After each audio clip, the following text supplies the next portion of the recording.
Welcome to another edition of Community Cop.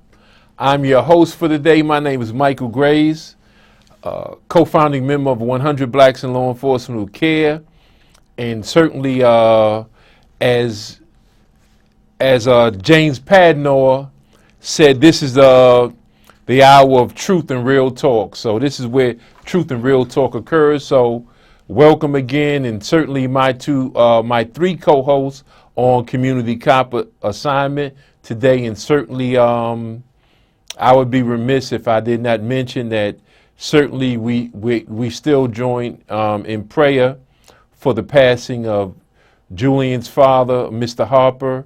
So certainly our prayers are with the Harper family, and certainly still, even though he came back recently, Noel Leader, the passing of his father also, so we give our condolences to both family for major losses. Let me say from the outset that in this edition, there are a lot of work we have to cover. You might notice we're in a different studio today, trying to get it done on short notice. So let's start out with this is a day that quite a few people made their transition, and we'll start from there and try to get as much as we can get in before we go to the phones. We didn't use our traditional opening, so in any event, if you see us today, whether you're looking at us on public access, you can also get us, or tell a friend they can get us on Cable Manhattan Neighborhood Network, .net, I believe it is, and certainly whether you're looking at us in the Bronx, you can watch us in the Bronx with FiOS on Channel 44, and then your normal community access channels in Brooklyn, and certainly Manhattan and Staten Island gets us from the Brooklyn access. In Queens, I don't know how Queens get us, but they do. So let's get started. This is the passing. Quite a few people made their transition during this time period. We have Dr. Martin Luther King Jr., who made his transition on 4/4/68.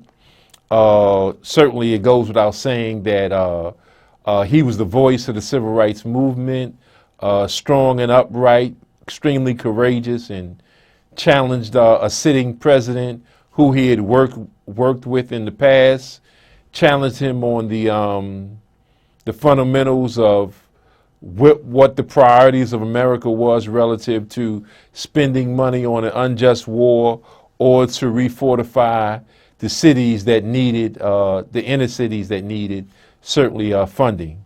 So that was the fundamental question raised by Dr. King, and certainly that obviously led to his assassination. That was a key role, it played a key role in his assassination. And also on that day, 4 years later, we lost Adam Clayton Powell Jr., the most dynamic, flamboyant elected official we ever produced. Certainly was black unapologetically. That's the way I'll put it. He was audaciously black, and he set a standard that has not been reached by any elected official. He was just so strong and determined to make our positions known on Capitol Hill that he went all out as a congressman. Certainly he was the same as a city council person, and certainly he was the same as even a pastor of the Great Abyssinian Baptist Church, which he took the reins from his father when his father passed it on to him, and kept doing the great work that his father had did, and even did more. And so if you think that Adam Clayton Powell Jr. was only dynamic because he was a congressman, not so. He was that way all along, and certainly we would have to question what was Dawson doing in Illinois, in Chicago, because he was the first in the so-called modern era. There was one other Republican before Dawson, years before Dawson, but by that time, blacks had made that fundamental shift from the Republican Party. It was during that period to the Democratic Party, which most of us are in to this very day. So Adam Clayton Powell was not the first, but he was the best by far, hands down. And we haven't seen the like of an Adam Clayton Powell since then. Another person that we need to look at historically is William Monroe Trotter, one of the first early blacks to graduate from Harvard University. He did his undergraduate work and his graduate work at Harvard University, was a strong brother who was an editor. He became an editor. I think it was the Guardian newspaper. Yeah, the Guardian newspaper in Boston, and went on to become a great man in his own right. One of the founding members of the Niagara movement, which translated it into what became the NAACP later on. So early on, he was with W.B. Du Bois, and that lasted for a while, but they started philosophical differences occurred. There came a time where he had some philosophical differences with W.B. Du Bois based on that talented 10% and gradualism, as well as other things that he differed with him. William Monroe Trotter was strong and upright, and has never got his just due in history. When we talk about great people in history, his name is rarely mentioned, but we should always remember, and those that don't know, please look up William Monroe Trotter. Such a great man, a great editor, a nationalist, and we need to look at his work because his work deserves it. Let's try to get through a few more, and then we'll try to get current, but there's so many that made their transition during this time. Carter G. Woodson, we'll go fast. You know the so-called father of black history. He's the reason that we have African Heritage Month, is because of Carter G. Woodson. Great man, great thinker, classic book, as you well know, Miseducation of the Negro. It's still relative now. It's germane to what's going on, and certainly at your leisure, pick it up and read it, and you'll see that the things that he mentioned were things that you should look at to this very day, because they're just that dynamic. That just look at his insights that he wrote back then in the 30s when he wrote the book. Great book. Let's get to one that many of us know and have relationships with that we need to look at, and that's no other than Gil Noble, the great Gil Noble, who made his transition, I think, in 2012. Myself, as well as Noel, he did Like It Is several times. He was a great brother, strong. For a generation or two, he was the one that introduced so many of us to Malcolm X, to Adam Clayton Powell. He had so much information that he had gathered in videos and lectures and interviews with them that he was able to introduce so many of us to the Dr. Benz, the Dr. Clarks. And so we always have to look at that contribution that Gil Noble made. That was a man of the people. He though he lived in New Jersey, when you think of Gil Noble, you think of Harlem, because those were the streets that he walked, and that's where he did his best work. So we always need to remember the great Adam Clayton Powell Jr. and Malcolm X, Dr. King, Dr. Ben, Dr. John Henry Clark, and all them. And it was Gil Noble who set the table for so much of that they will never be forgotten, because so many of us watch these the Like It Is program, and it's not the same anymore, obviously, but the work that he put into making our history plain, and he was a man of the people. Let's never forget the great work of Gil Noble, and he was a giant, not only in stature, but in character. So let's never forget Gil Noble. And Last one, Gardner C. Taylor. We just lost Gardner C. Taylor, one of the greatest preachers that ever lived. Gardner C. Taylor was, he was a wordsmith. His preaching was unrivaled. In my humble opinion, the only other preacher that probably can preach on this level was the great F.D. Washington. If I had to pick another person who could preach that gospel and make it as live and as relative and germane to our experience as anyone, it would have to be the great F.D. Washington. So Gardner C. Taylor, and you got to remember, Gardner C. Taylor was also co-founded the Progressive Baptist, convention. It was the what was it called? The Progressive National Baptist Convention, I think it was called, and he formed it with Dr. King, back then in the '60s. So this was a man that forward-thinking, great civil rights activist. So lucid. I mean, man, if you ever heard that man preach, it was phenomenal. Like I said, only FD. That's the only a person I could think of that could preach as good as Gardner C. Taylor was at the great F.D. Washington, who I personally think was the best ever, at preaching. And certainly William Augustus Jones was no slouch either.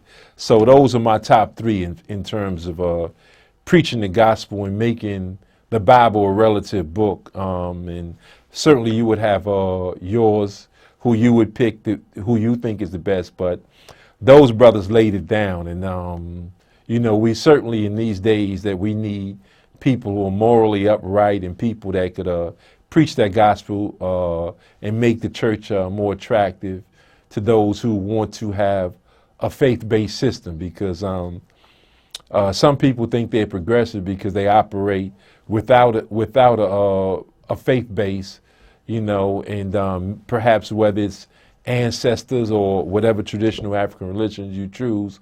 But I think that you could weigh that and balance those things, as Malcolm said. Keep your religion in the closet, in the house, so when you get in front of people, you don't debate the mundane things around religion. But those were some great thinkers, and certainly we should not forget the efforts and the contribution of the great Gardner C. Taylor, who was one of the greatest preachers of all time. And so let's think about it right now, and hopefully we can do a lot of extra phone time. There's some critical elections that are going on right now as we speak. Today is election day in Ferguson. Now in Ferguson, I think at least 3 seats are up for city council. They have 6 city council people in Ferguson, 1 black and 5 whites.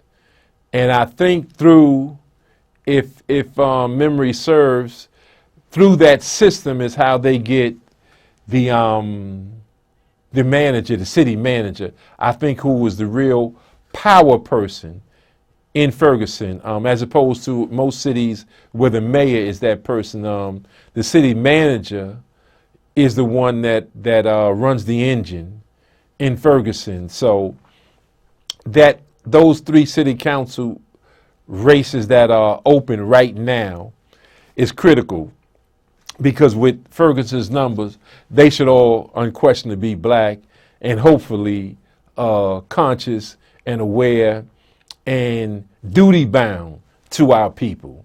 Because it's one thing to be intelligent. We have a lot of intelligent elected officials that really don't give a hoot about us. So we need to have those that are concerned about our bosom interests and will go into office and reflect those bosom interests. So to those who know somebody from Ferguson or whoever, call there, make sure that everybody gets out to vote. Hopefully some of them are watching. We have some relationships there, so hopefully some of them are watching right now, and after this show ends, go out and vote. The same thing is going on in Chicago. There's a critical election for mayor in Chicago. Chicago's been very heavy-handed relative to its police department, to people of African descent. Also, this is a Mayor Rahm Emanuel, that right now has showed that he's into corporate interests. So he's doing everything around those who've helped contribute to make him mayor. So we need to rally around, I think his name is Chuy Gonzalez. I'm trying to remember his name. His name escapes me at the moment, but his nickname is Chuy. And he's Latino, very, very progressive, it seems, and has rallied and forced a runoff election, which is uncommon to Chicago. Most of the times, I don't think they've ever had a runoff ever, actually. And this will be the first time. This rarely happens in major cities, and it's happening in New York City also. But in any event, there's a runoff because you didn't meet Rahm Emanuel didn't meet that initial threshold. So Rahm Emanuel, who is no friend of African Americans by any stretch of the imagination, I don't know why these national civil rights leaders have not gone into Chicago and pushed the meter for Chuy. You know, Chuy has, with a small budget, has gone around and was able to, under the radar, get the necessary votes to force a runoff. In many cities, there seems to be a dichotomy between blacks and Latinos. New York, no doubt, and so many other places. But the challenge would be to build these coalitions and to work together and topple this giant who the president seems to be supporting. To those who don't know, Rahm Emanuel was the chief of staff to President Obama, and Obama has already been there to endorse Rahm Emanuel. And Rahm Emanuel has no love for black folks. Never did and never will. And certainly we should not just blindly give a vote to him because he ran as a Democrat. You know, every Democrat's not progressive. Very rarely do you ever find a Democrat, you know, truth be told, that is progressive. So let's not overlook this. So to those who know people in Chicago, please call them. Tell them to go out to vote. And in my humble opinion, you should vote for Chuy because Rahm Emanuel has closed over 50 schools at least. He is selling interest in Chicago to the highest bidder, community property, you know, the same thing that Bloomberg did here in New York City, he's doing there. So corporate interest control Rahm Emanuel, and he needs to be a one-term mayor. Just the same way that the mayor here needs to be a one-term mayor.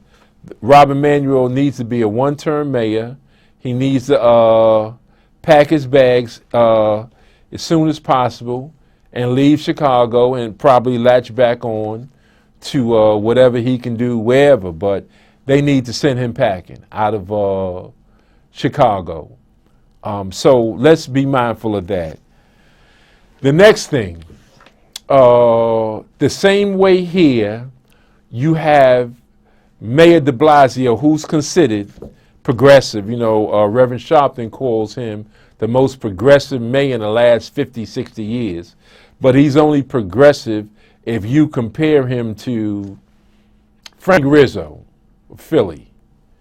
If you compare him to Bull Connor, then he's progressive. But he's not progressive by any stretch of the imagination, you know, truth be told. And look at what he's done. He's appointed Bill Bratton, the architect of Stop, Question, and Frisk. he appointed him, brought him back from LA, from corporate America, and brought him back as his police commissioner of all the people he could have picked. We had top candidates from the black community, from the Latino community. We had 2 strong candidates, and they were just disregarded. They weren't even considered.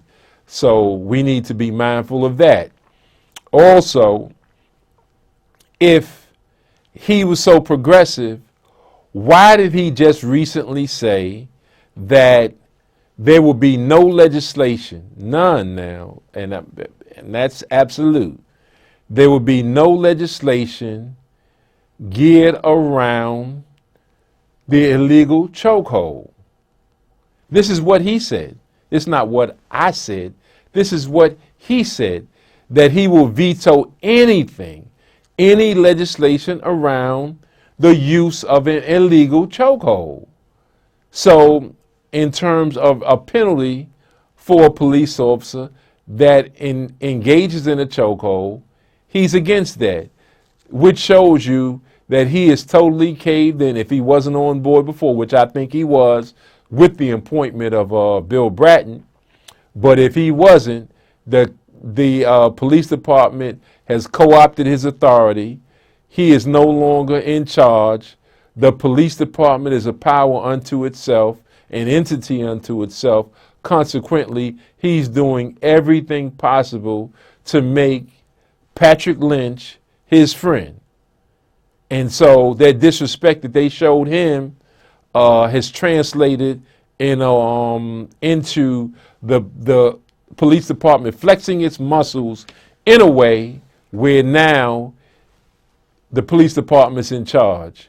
You don't see, or that you haven't heard of any penalties being given to those 8 police officers who killed Eric Garner.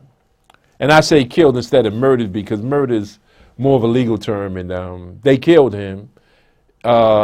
In fact, however, there's no legal process in terms of right now that they need to worry about. Obviously, the Staten Island District Attorney's Office is not going after those police officers, and it looks like the Justice Department under President Obama, as well as its director, Eric Holder, is not going after those police officers. So because of that, it seems that they've had a clear shot at Ramsey Orta. Now, I don't know the extent of these recent charges on Ramsey Orta, but I know that his life is in danger. He's on a food boycott right now where he's not eating any food, and he's eating, from what I understand, candy bars, things like that from a machine, because he's seen those pellets that, that resemble rat poison in his food. So now it's hard to understand. I don't know what's going on, but they claim that they have. Well, I think that, certainly it looked frivolous, the unloaded gun charge that he had. But now they've come back with maybe 17, 18 various felonies that they have on him related to drug charges. They claim that they have videotaped the show 7 to 9 hand-to-hand, buys where he sold drugs to undercover police officers. So which was they used as a rationale to observe activity in front of his house, what have you, and to raid the house, arrest him and his mother. So right now they're in danger. And so I would just say that, if it's true, if somebody sells drugs, then certainly they deserve to be arrested. And 100 blacks in law enforcement, we're pro-law enforcement. You break the law, you get, your just due. That's the reality of it. But it just seems that this seems to be vindictive from the outside looking in. And if it's shown that this is true, that he did these things, knowing full well that he was being observed by the police department because they had it in for him for recording 8 police officers that participated in the murder, the killing of Eric Garner. So that being said, let's be mindful of that in those numbers that I gave you last week to call and register your concern for Ramsey Orta relative to his safety. And the same again for Mumia Abu-Jamal, the numbers that I gave you last week to call from, to call Pottsville, Pennsylvania. If I have the numbers, I'll give them to you again that you should call, because if we don't call these numbers, we don't know what's going to happen. And with Mumia has been in jail for an excess, maybe 33, 34 years, at least 34 years. And they never proved that he committed these crimes. This was during the venal, insidious time of the counterintelligence program, and certainly it was the counterintelligence program on steroids when you talk about Philadelphia. Philadelphia is one of the most brutal police departments in American history. That's not to say that New York, Chicago, LA, places like that are not highly distinct on that level, but the Philadelphia Police Department under the leadership of Frank Rizzo was just off the hook. You just haven't seen anything. As I said on Utrice Leeds' show earlier, that Sheriff Jim Clark or Bull Connor, they were children compared to Frank Rizzo. So let's be mindful of Mumia Abu-Jamal, that he right now his sugar level is extremely high. He's extremely weak. Before, they were not allowing his family. That's why I told you to call those numbers, because his family was not allowed to see him.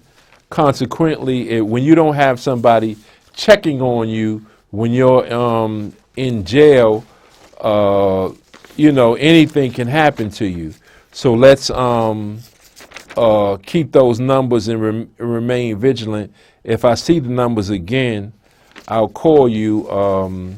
We had some discrepancies earlier before doing the show, and I got the some of my paperwork all mixed up. But when we do the calling, if you have the numbers that I gave you last week, or if you have your own numbers, then please don't hesitate to call. As a matter of fact, we could start the calling right now. So hopefully that they'll put the I'm in a different studio, but hopefully they'll put the telephone numbers on the screen, and we could start the call-ins right now. Okay, I see the number on the screen. So at this time, you can call in and talk about anything I mentioned. I have a few other things, but we're close to that time. It's almost on the half hour, so we can start calling in at any moment now. You have the numbers right there in front of you. So you can call that number, and we can engage in dialogue on any of the things that we wanted to talk about. And while you calling in, Governor Ducey from Arizona is stopping a bill. There was a bill in Arizona to be forthcoming with whatever a police officer that was involved in fatal shootings, their names would be given, but now he stopped that bill. And some of these cities now are doing that, where if a police officer is involved in a fatal shooting, their names remain secret, as you saw in Ferguson, how long it took for Darren Wilson's name to be known. But we can start right now. First caller, welcome to Community Cop. Where you calling from? Assalamu alaikum, Brother Graves. This is Kareem from Harlem. Oh, walaikum salam, brother. Yes, sir, brother. I just want to say, brother, y'all was very informative with the numbers. I called up and I found out that they did allow the family to visit Mumia, and his condition is still not as good as they wanted, but that was a good thing. Okay, first of all, I just want to say they're going to have a debate concerning Frederick Douglass and Martin Delaney at 286 Common Avenue, Sunday at 3 p.m. We're asking all the people to come out and participate. Also, brother, if you look at what Dr. King and Malcolm and Adam Clayton Powell went through and how the United States attacked them, right? This is the same thing that we're going through today. So, Brother Grace, what I'm saying is we have the blueprint to do what's necessary. So all I say we should do is let's put aside our different differences and deal with the things we have in common, as you were saying, right? And then move forward as a people. That's and right. I just want to say, my hats off to brothers in Ferguson, and I hope they get the vote right. And if you want me to respond, I'm still on the phone. Okay, good, good. And you should give the name of the house because the name of that place where the debate is extremely important. Yes, sir. It's called the John Henry Clark House. It's called the Clark House. 286 Compton Avenue. And that's right off 145th Street. Right off 141st Street. 142nd, that's right. 141st and Convent Avenue, 286 Convent Avenue, the Clark House. All right. Next caller, welcome to Community Cop. Thank you, brother. Welcome to Community Cop. Where you calling from? Hello? Yes, welcome to Community Cop. Where you calling from? Quick question or comment? This brother's John from Harlem. All right. That thing from the election they're going to have in Chicago, Yes. I guarantee you, Brother Gray, they're going to vote Rahm Emanuel back in. And those Negroes that's going to help, those are middle-class Negroes that's going to vote for him, which I refer to as those buffer Negroes. Those are Negroes that will protect white people at every chance. When you attack them, they will attack you for attacking them. Oh, yeah. Those buffer Negroes. See, these are the Negroes that got it good. These are like middle-class Negroes. And they don't want no kind of disruption. Yes, sir. Messing with their income. And they do this, so don't want to see no other Negroes trying to get up there and move up.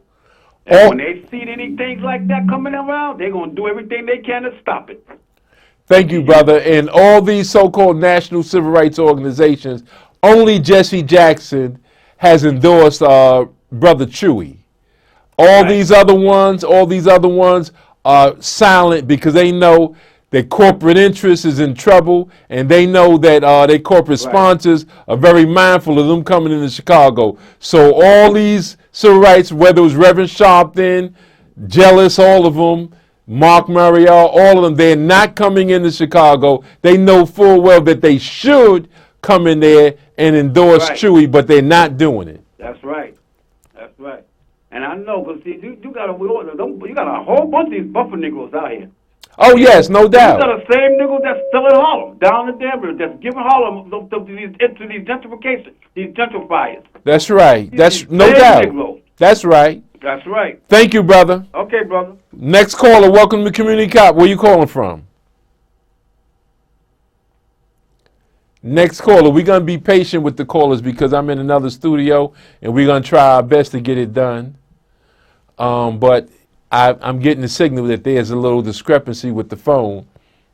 But the brother was right, you know, that in Chicago, they should all be there now. They should all be utilizing their local organizations. So at this time, if there's a caller, please, quick question or comment. Where you calling from? Welcome to Community Cop. Where you calling from? Hi, I'm calling from Harlem. My name is Dawn. Dawn, okay, good, good. Quick question or comment? Yes, I'd like to know, what is your opinion of Ken Thompson, who is the current district attorney in Kings County? Do you think he's making some changes? Do you think he's on the right path? Okay. And do you find that the trend he's starting to set in Kings County is slowly moving across the other four boroughs? Is there any maturity in terms of the marijuana arrests, in terms of us getting to another place with arrests that don't really impact the community, in a way that is meaningful?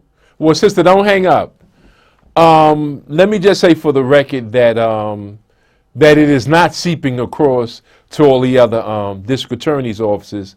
What Ken Thompson is doing right now, you have to give him his just due. He ran on that he would correct an imperfect system. He ran on the fact that he would do these things, and I'll be the first to admit I'm surprised that he's actually doing it. Marijuana arrests and things like that have been used to criminalize a race. He's throwing some of these things out, and even better than that, some people who were incarcerated for many years, he's looking at their cases, and he's finding out that a whole lot of dirty cops who lied and set people up, he's overturning some of these past convictions that was done under the Hines administration. So I have to be honest and tell you that he's doing some great things in Brooklyn as we speak now. And so you got to give Ken Thompson that credit for doing that, because if you don't encourage him, then he can stop at any time. But to give him his just due, yes, he has done what he said he would do, and he's actually doing it. So we just want to see, what he's going to do relative to the Gurley, when it comes to the Gurley killing, Kai Gurley. Let's see on the case. I think he indicted the cops, in Bedford-Stuyvesant already. So I think he's doing a good job. Tell me what you think. I like what he's done. I'm also surprised that he lived up to his campaign promises. Mm-hmm. But I would like to see some, and I like that he said we're not going to be prosecuting any more of these marijuana cases, especially. I just want to see more of these elected district attorneys take some initiative into correcting some of the obvious abuses that happen at the front end of the criminal justice system, and some of these things that aren't that don't help make the community any safer. Stop criminalizing all the community. So I appreciate what he's done. I applaud him. I would like to know what other things he can do as the largest county in New York. What else he can do to? There's so much imbalance, and there's a lot going on today with prescription drugs and heroin use, and are the arrests in Brooklyn reflecting these users who are in the suburbs, who are in the more shielded communities? Are they coming into arraignment? I just want to what's because if you go and you sit in criminal court in Brooklyn, you would think every arrest, only black people and Latin people committed crimes in Brooklyn. Well, he has the only people that get arrested. Well, I'll just say he has no control over who gets arrested, but certainly it's good to have somebody, and thank you for the call, it's good to have somebody that will at least review some of these cases. He can't review every case, but he has reviewed some cases, and when he saw some clear contradictions in justice, he acted on it. So on behalf of 100 Blacks in Law Enforcement, I give Ken Thompson his just due for doing that. We got to thank him. Next caller. It's a little difficult. We're on a different board than the normal board, so it's a little hard. I'm upstairs in the studio as opposed to the one downstairs that can hold a lot of calls. So it's a little trying, but we're gonna get through it. But I hope that sister calls again, because that was a great question, because somebody should ask about, these district attorney's offices, not only about the mayor. The district attorney position is extremely important position, and we need to see what other ones are doing. Next caller, welcome to Community Cop. Where you calling from? Calling from the Rockaways. Good afternoon. Hey, brother, how you doing? Fine, thank you, sir. Good to see you and hear you again. Yo, brother, most of the bus drivers in the state of New York City are black and Puerto Rican. Now, they talking about arresting the bus drivers who have accidents. I can understand they took a sobriety test, and they was on some drugs or something. But to arrest a bus driver because of an accident, I think somebody got it out on the black and Puerto Rican bus drivers. Because if a cop kills me and he go home and sits at home for 3 months and say, "Well, I thought he had something," case closed. You know what I'm saying? And I want your feedback on that. What do you think about that? And lastly, but least, you know, Brother Farrakhan, Minister Farrakhan said that Barack Obama, the president, can't change anything. It could change the whole regime up there. I think, you know, we got to exit out of here. You know what I'm saying? I have, you know, love that we got some people that want to do something. Tisha James, Mr. Tonkin, but brother, these devils, they even got some of us turning against us. Well, thank you for the call, brother. Thank you so much. Now, certainly, I would agree with you that is something amiss that needs to be looked into. I wish that I'd had a longer conversation. I was speaking to James Bryson, who is a former bus driver and knows Harlem like the back of his hand, and he smelled a rat and he brought it to my attention. So, not knowing the extent or when that will be, or whether that's something that's being proposed or whether that's something that's going to be enacted, I don't know now. But you know, he was talking about in the event of an accident that's to the right. So I don't know. Are there going to be some it's going to be pointed out where the accident is and how it occurs as to be a part of that process. But just the thought of arresting someone for an accident, you know, definitely is cause for concern, and you know, it needs to be stated as such. And I think that what you pointed out about most of the bus drivers, so many of them anyway, are black and Latino.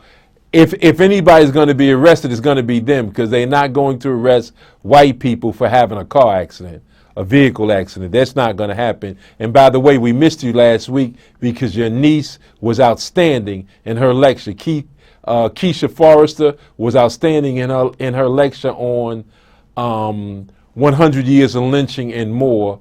And so some of us who think that lynching is something that was done back in the day, Sister Keisha Forrester laid it out. 2015, 14, 13, 12, all these recent years, she actually compiled 5,500 lynchings in America, period, of blacks. And she really emphasized the recent ones from the year 2000 to the present to convey the message that lynching is not a thing of the past. So that ugly form of murder that Ida B. Wells fought against, and so many of our heroes and sheroes fought against, is still going on to this very day, and we need to look at it. So we thank your niece for being one that brought that to our attention. Next caller, welcome to Community Cop. Where you calling from? Next caller. Am I on here? Yes, you are. Where you calling from? From Brooklyn, New York. How you doing, Brother Mike? Good. I'd like to extend my condolences to the family for the passing of the brother's father. Yes. All right. You hit the nail on the head with Sister Keisha talking about the lynching. It wasn't yesterday. This is ongoing. So she did a wonderful and marvelous job bringing it to the community that the lynching is ongoing. Right. Up until today. Mm-hmm. But I also want to comment on the sister who made the call about the district attorney. And as far as the case with Akil Gurley, we need not jump up and down, hip hooray, and celebrating for the indictment. Right. There are too many loopholes. Too many loopholes in the law that those cops will eventually get off. And credit it to Kenneth Thompson, but if you don't change the laws for the loophole, you don't plug those loopholes, those cops are going to get off. And we'll be right back square root one, being sad, and once again, another cop got off for killing somebody innocently. So I just wanted to comment on that as well. Thank you, Sister Pat. What you said about Keisha is self-explanatory. She brought it home raw. unfiltered, and to let us know that lynching is not a thing of the past, it's present. Kenneth Thompson, it remains to be seen. We'll see if he's going to vigorously go after the police officers involved with Akai Gurley. It remains to be seen because an indictment is not justice. An indictment is not a prosecution, and even if there was a successful prosecution, if the sentencing is not done correctly, then that's not justice. So we'll see how that goes. But Ken Thompson can't change laws, but he can navigate his office.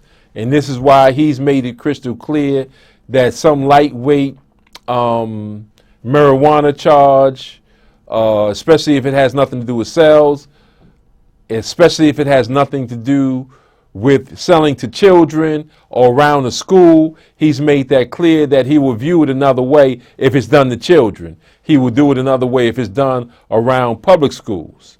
So, I'll give him kudos for that. There's some other concerns in some other areas that I won't voice now, but I'll just say that what you said is true, that until we see those cops go to jail, or at least that one cop in particular go to jail for shooting Akai Gurley, then we shouldn't be jumping up right now. You're correct. Next caller, welcome to Community Cop. Where you calling from? Yeah, hi, good afternoon. My name is Nancy, and I'm calling from Brooklyn. All right. Yeah, Brooklyn in the house. Yes. I would like to know, what does the community cop, what's his opinion on the movement for next Tuesday, April 14th, is to shut down across the United States. Everyone must walk out of schools, walk off their job if it's okay, walk out of the colleges, stop the murder by police. And it happens right here in New York. I think they're gathering next Tuesday in Union Square Park. And I'm sorry, Brother Cornel West is behind it. Mr. Witt is Give the time. Give the time. At 2 o'clock next Tuesday, April 14th. It says shut down A14, stop the murder by police. Okay, I think that's a good thing. I believe it to be a good thing. We should always raise questions about questionable shootings. Okay. If it's good police tactics being used, that's fine.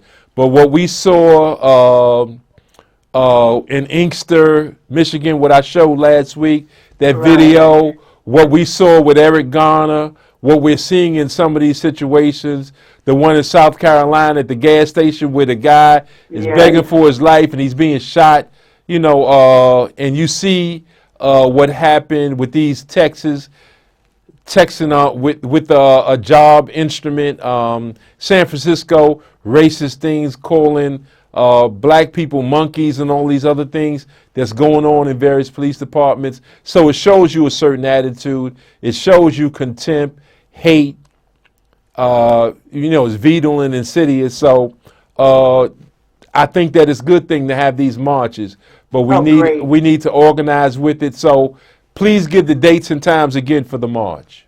Okay, it's next Tuesday, April 14th. At 2 p.m. and everyone is gathering in New York in Union Square Park. Hello. Thank you. Thank you so much. Across the United States, they're doing this. Right. All the states. Okay, good. Okay, thank you, sir. All right, have a good day, and please call again. Welcome to Community Cop. Where you calling from? Hello.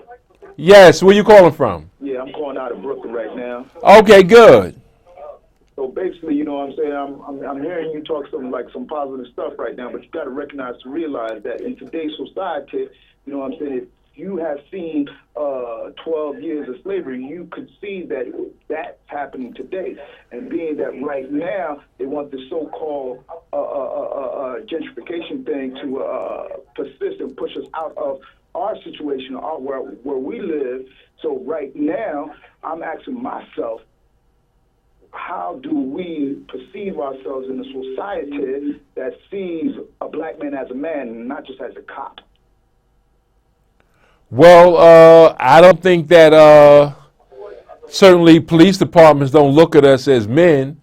and they don't look at us, more importantly, as equals, their communications with all these nicknames between nigger, mooly, and monkey and all this other stuff, it shows a certain attitude. And that attitude is not unique to New York, certainly is not unique to Mississippi, Alabama, Georgia, and all these places. So the idea of trying to change their minds, you're not going to change their minds, but they should not have the job. So we need to have people in power that can dictate who's on the job and who's not. We need to have people in place to prosecute certain behaviors. So if there's a behavior where there's fatal shootings, then in Ferguson, they didn't want to give the name of Darren Wilson for the longest. The one who shot Michael Brown, it went weeks and weeks. It was the ACLU, white lawyers that went to court to fight for his name to be outed. And that's what it took. Yes, Next caller, welcome to Community Cop. Where you calling from? Hello.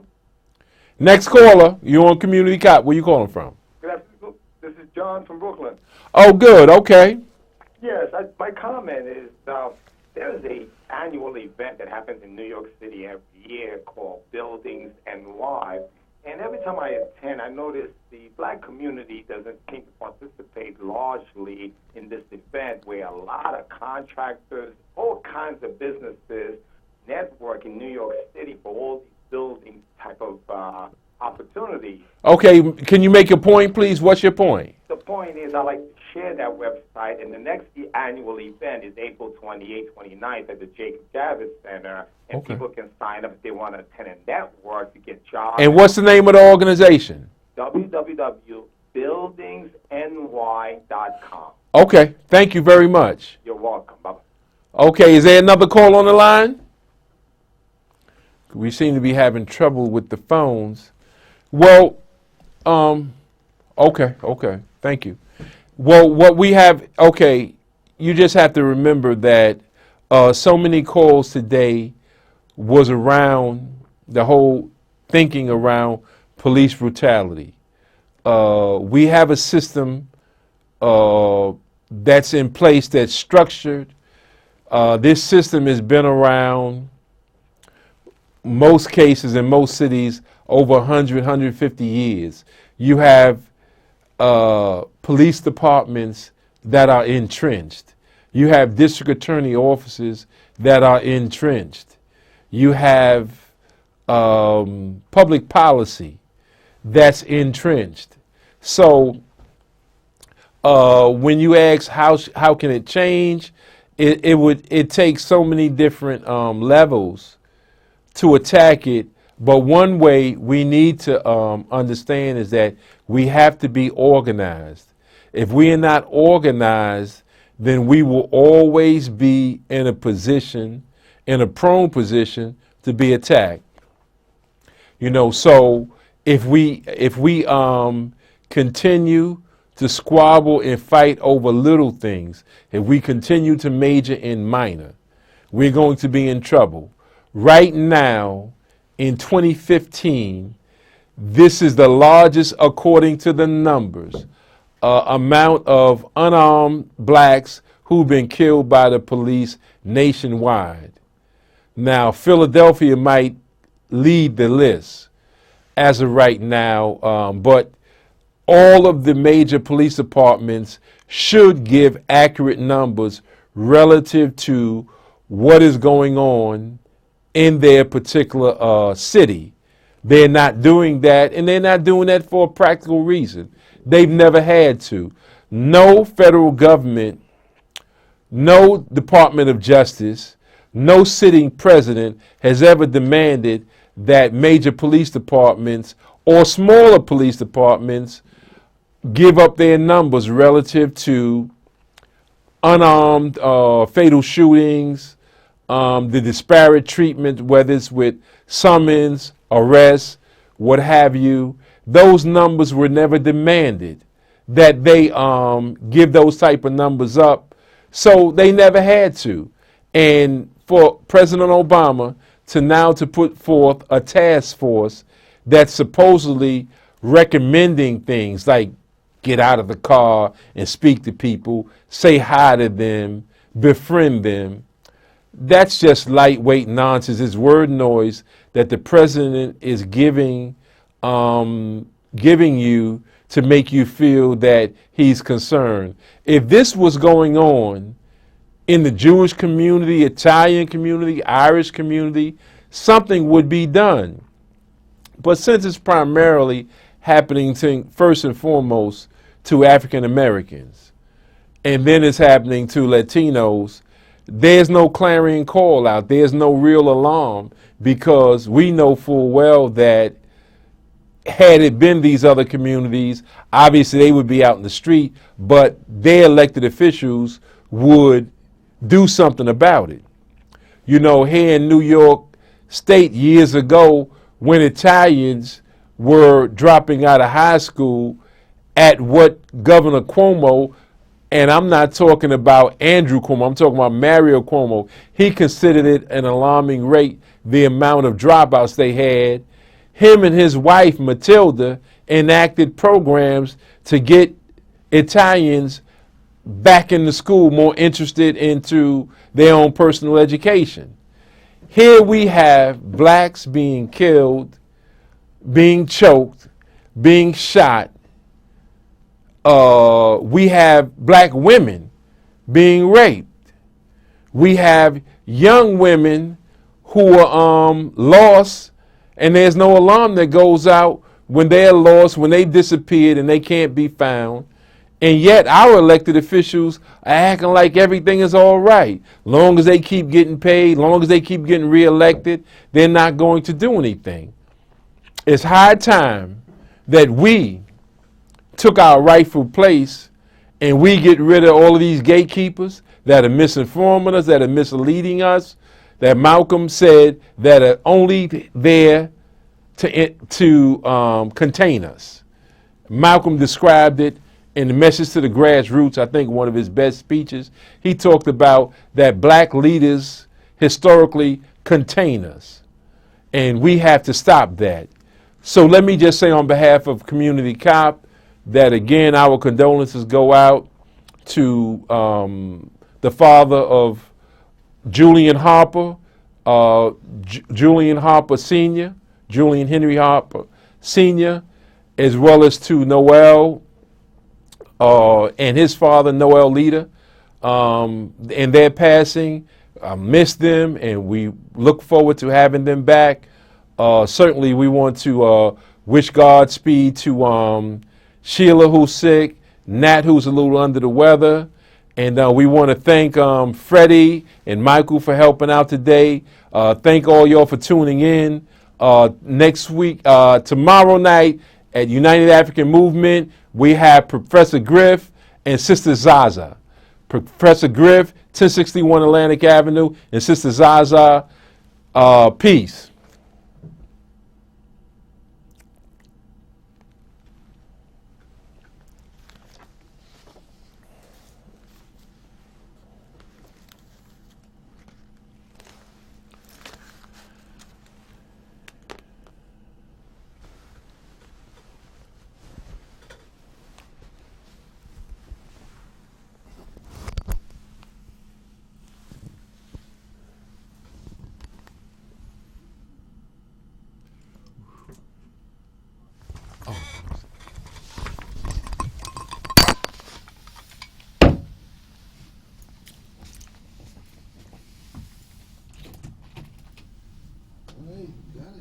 Oh man! You see the monitor? Yes. I got the I was watching shots the and yeah. No, it was good. It was good. It was good. Yeah, I like that. Thank you, man. Oh man, made you through. You recorded it, right? Yeah, it's a recording. I'm waiting for Freddie to Okay. stop the recording. Cool. But, Thank you. Okay, so Well, thanks a lot. Appreciate it so much. Okay, it's recording, right? Still, right? Okay.